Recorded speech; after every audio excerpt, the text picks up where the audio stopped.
Bonjour à tous, c'est Gox. On est parti pour la vidéo bilan de l'année 2025 et dans la deuxième partie de cette vidéo, les projets pour 2026. Ça va devenir un rituel de faire cette vidéo parce que je crois que ça va faire la troisième ou quatrième fois que je le fais. J'avoue, j'ai pas été regardé, mais c'est devenu quelque chose que j'attends un peu dans l'année, où j'ai plaisir à me dire, allez, c'est mon petit moment.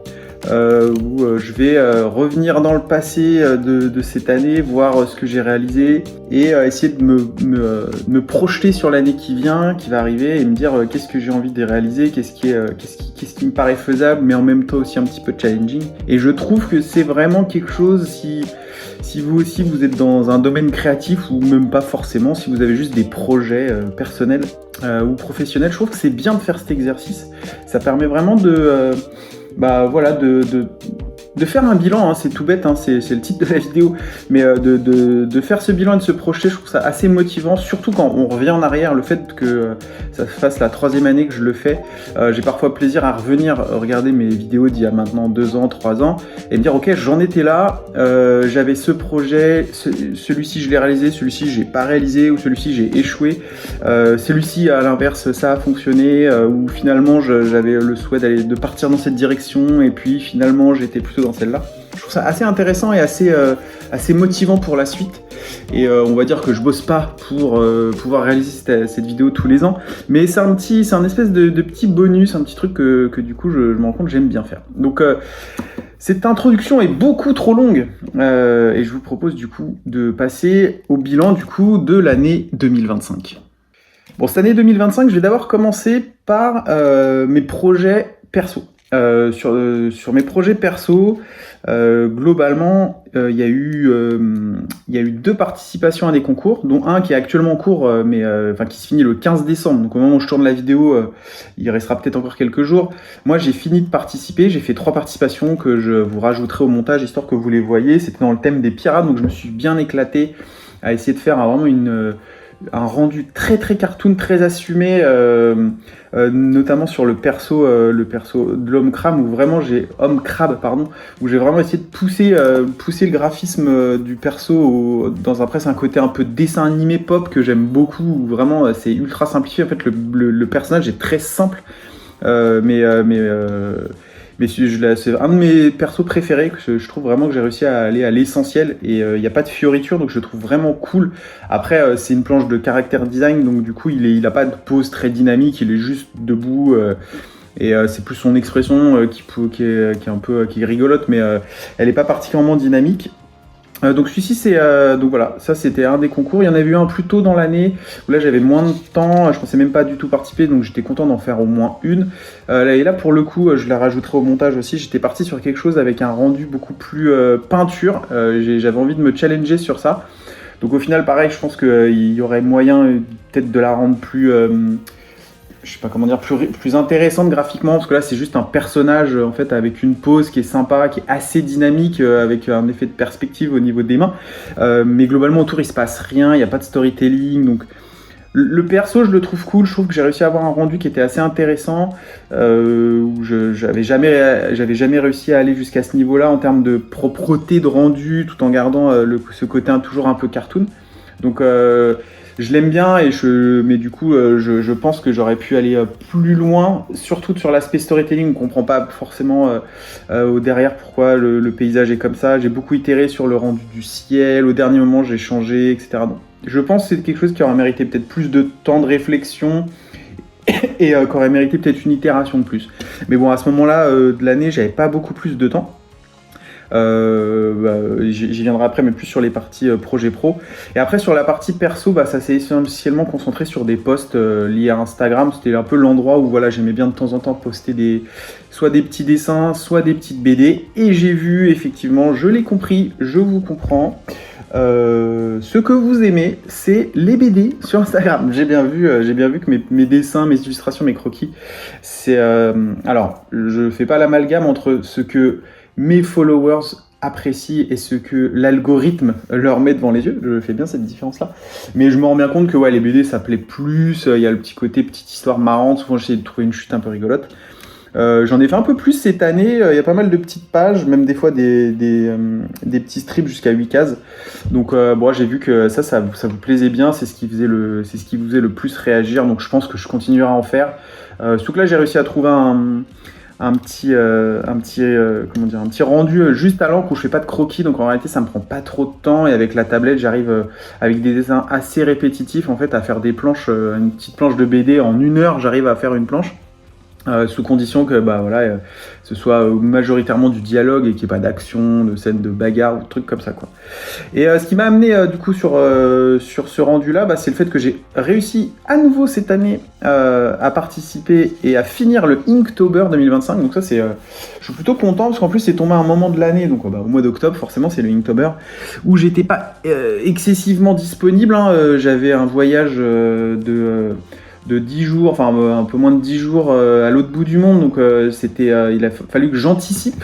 J'ai pas pu forcément dessiner tous les jours comme les règles de Inktober l'imposent, mais disons que j'avais un peu anticipé, j'avais pris un peu d'avance, et puis j'étais parti surtout sur une logique de dessin ultra simple, donc à l'échelle de une journée, ça faisait vraiment des petits dessins, des tout petits dessins, quoi.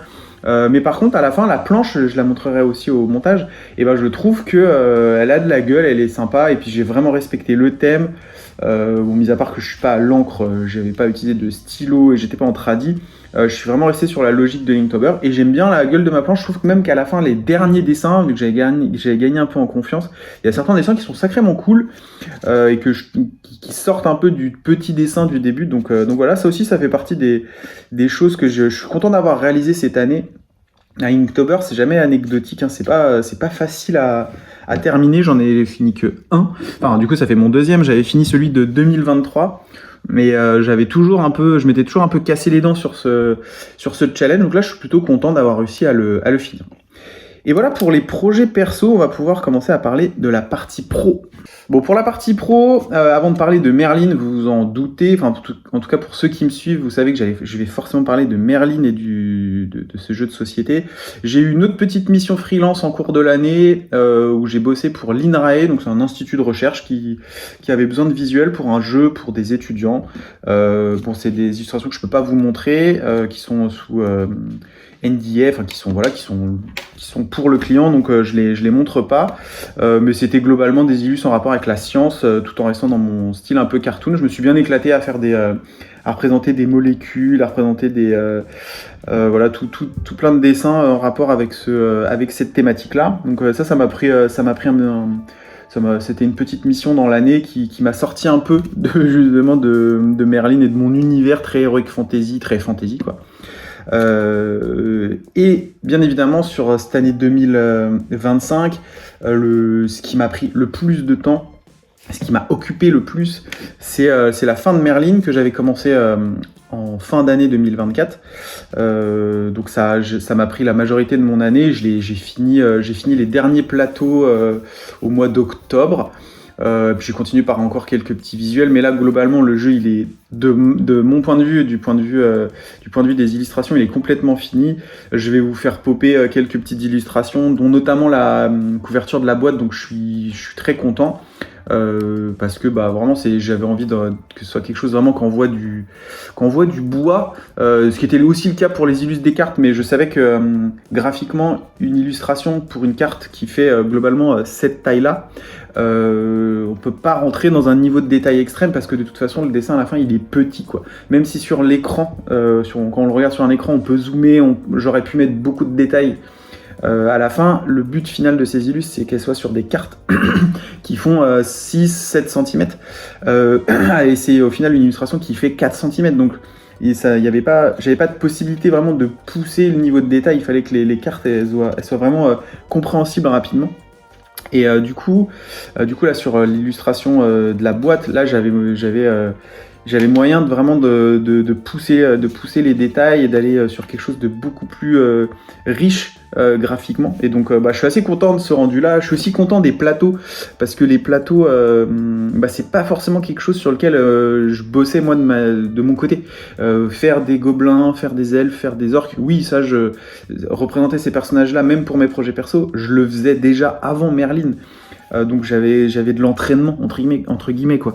Par contre, faire des tables, dessiner une auberge en vue de dessus, un petit peu en mode jeu vidéo, il y a un côté un peu gestion jeu vidéo, et bah c'était pas facile parce qu'il fallait que ça réponde à une fonction liée vraiment au gameplay, au placement des différentes petites cartes, etc.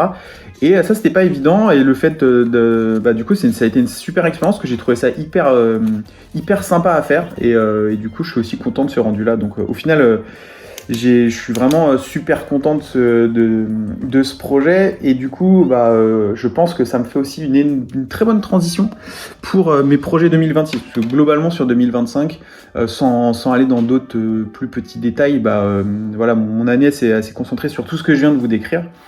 Et pour la suite, pour 2026, pour rester sur la thématique Merlin, du coup, moi, je vais me rendre à Cannes, donc au festival de jeux de société, là, c'est fin février, début mars, si je dis pas de bêtises, je remettrai les dates si je me suis planté, où je vais pouvoir trouver les auteurs du jeu. Et puis, il y a la campagne participative sur Ulule qui va se lancer. Donc là, je manquerai pas de communiquer sur le jeu. En description de la vidéo, vous pouvez trouver le site du jeu. Je rajouterai le lien vers la campagne qui est pas encore lancée, mais qui sera lancée. Donc voilà, là, ça va être un début d'année qui va être important pour le jeu. Moi, globalement, j'ai vraiment tout intérêt à ce que le jeu y sorte. C'est vraiment, pour moi, ça me permettrait à ce que d'autres gens puissent acheter le jeu et le tester. Donc voilà, moi, c'est vraiment ma première expérience dans le jeu de société. Donc j'espère vraiment que ça va fonctionner, que la campagne ira au bout et que ça puisse être mon premier jeu, quoi.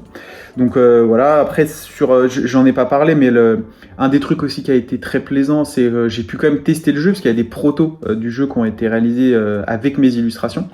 Et du coup, j'ai pu tester le jeu, notamment avec ma famille, mes enfants et des amis. Et ça, c'est quand même sacrément cool. Alors, j'avais déjà joué au jeu seul avec un des auteurs. J'avais déjà joué au jeu aussi on va dire en version numérique.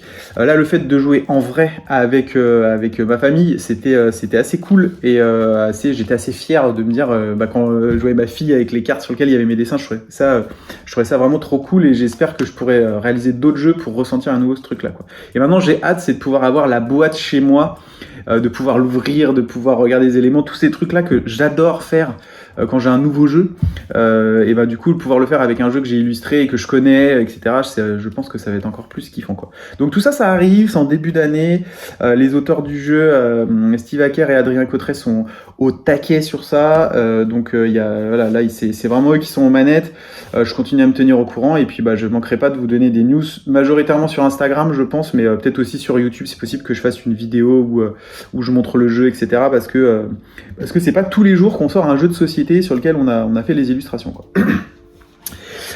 Pour la transition, du coup, il y aura toujours dans la thématique Merlin, il y aura la version Pocket, donc qui s'appelle In the Pocket, donc on est toujours dans les jeux de mots, hein. Ça sera la version familiale, je sais pas si on peut dire ça, mais c'est la version un peu familiale, plus rapide, un peu moins complexe entre guillemets, parce que je trouve pas le jeu si complexe que ça. Enfin, même il est pas complexe, quoi. Ce sera juste avec moins d'éléments. Et donc là, j'ai encore du boulot. Il va falloir que je réalise la boîte, l'illustration de la boîte, qui doit être un peu différente du jeu de base. Donc là, c'est pareil, on part sur une illustration de boîte, donc il faut qu'elle soit chiadée. Donc là, il faut que je réalise ça là sur le tout début d'année, fin d'année, début d'année 2026. Il faut que cette illustration soit prête. Et après, par contre, je vais pas parler à la place des auteurs. Je sais pas si ce jeu-là, je connais pas forcément les objectifs de ce jeu. En tout cas, c'est un des projets que j'ai à leur fournir pour le début d'année. Donc ça, du coup, ça c'est quand même bien engagé. Et si on veut rester sur la partie jeux de société, j'ai d'autres projets qui sont dans les cartons sur lesquels je préfère rien dire, parce que aujourd'hui j'ai pas envie de dire je vais sortir ci, je vais travailler sur ça, je vais bosser avec tel éditeur, je vais bosser avec tel auteur. Il y a des choses qui sont courtes, il y a plein de discussions, donc je veux pas griller les étapes. Je sais que c'est des projets avec des montants importants qui demandent du temps, etc. Donc il n'y a rien de signé, il n'y a rien d'engagé, il y a juste plein de discussions en cours. Donc si je devais me fixer un objectif, ce serait qu'il y ait au moins encore un jeu dans l'année 2026 sur lequel je puisse bosser en tant qu'illustrateur. Et ça serait déjà pour moi une sacrée réussite de pouvoir me dire que Merlin, ça n'aura pas été juste un coup de chance, même si je sais que c'est pas de la chance, mais de me dire que voilà, j'aurais passé la seconde et que j'aurais pu voilà, bosser avec quelqu'un d'autre et continuer à me faire ce réseau et à faire ça. Donc ça, c'est un vrai objectif que je me fixe. Donc, typiquement, ma venue à Cannes, elle va servir aussi à ça, à continuer à discuter avec les éditeurs, continuer à discuter avec certains auteurs pour pouvoir continuer à proposer mes services. Moi, je continue à toujours mettre à jour mon portfolio avec tous les boulots que je réalise, quoi. Donc ça, c'est sur la partie pro pour 2026, j'ai fait le tour. Je reste assez modeste, on va dire. Merlin, c'est fini. Maintenant, j'ai qu'une hâte, c'est qu'il puisse sortir et faire un peu la promo avec les auteurs et profiter de ça, parce que ça a quand même été 1 an de boulot, donc profiter un petit peu de ça. Embrayer sur In the Pocket et puis réussir à avoir un deuxième contrat dans le domaine du jeu de société, ça serait trop top. Et sur les autres projets qui vont arriver, pareil, je pense que ça va être début d'année 2026. J'avais sorti un artbook 2023.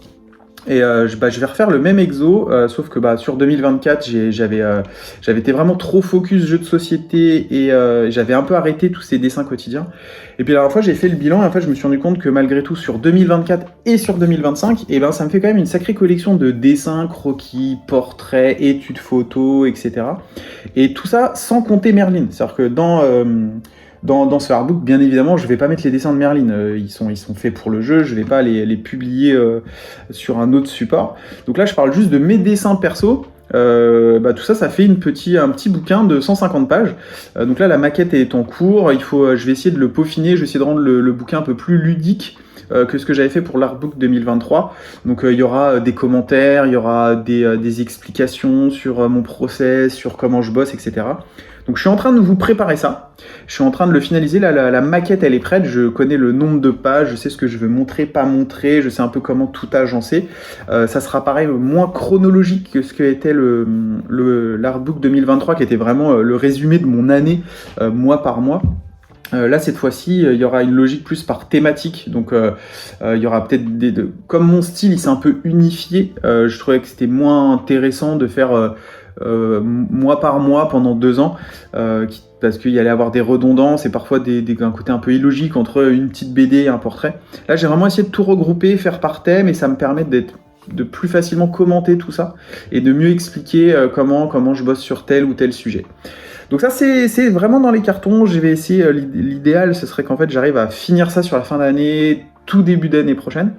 Et pareil, je vais partir sur de l'auto-édition, je pense, pour conserver le format un peu carré, enfin pas un peu, complètement carré du premier artbook pour qu'il y ait une logique, quoi, pour que ça continue la suite.